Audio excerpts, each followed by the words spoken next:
Bangladesh superstar Shakib Khan নতুন কিছু দৃশ্য দেখাতে চলেছে। এমনকি মাফিয়াম নামের মুভির টিজার রিলিজ হয়েছে। এই মুভিতে অনেক ধরনের অ্যাকশন দৃশ্য রয়েছে। এমনকি শাকিব খানের কমান্ডো হিসাবে দেখা যাচ্ছে নদীর চারিদিকে এমন ঝড় তুফান রয়ে গেছে। এই অ্যাকশন দৃশ্যরও থাকবে। এই শাকিব খানের সিনেমা চলবে আরও অনেক অনেক ভয়ঙ্কর ভয়ঙ্কর প্লাস করা হবে এই মুভিতে।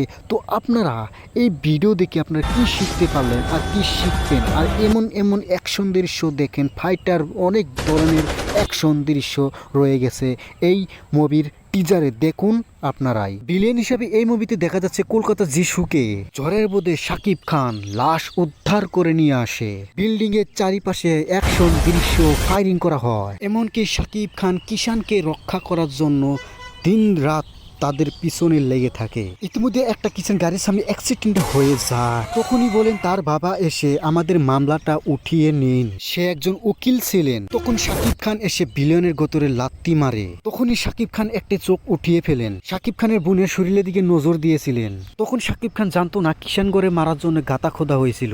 এত অ্যাকশন দৃশ্য রয়েছে এই মুভিতে যে আপনারা কল্পনা করতে পারবেন না। তো আপনারা টিজার তো দেখতেছেন, এত অ্যাকশন রয়েছেন। ধারালা ছুরিতে তখন মেরে ফেলেও হয় সেই কাথার বোধে। যদি ভিডিওটা ভালো লেগে থাকে চ্যানেলটাকে সাবস্ক্রাইব করবেন, ভিডিওটাকে লাইক করে পাশে থাকবেন নতুন নতুন ভিডিও দেখার জন্য, আর এই ভাইটাকে সাপোর্ট করবেন। এমন কামান্ডু।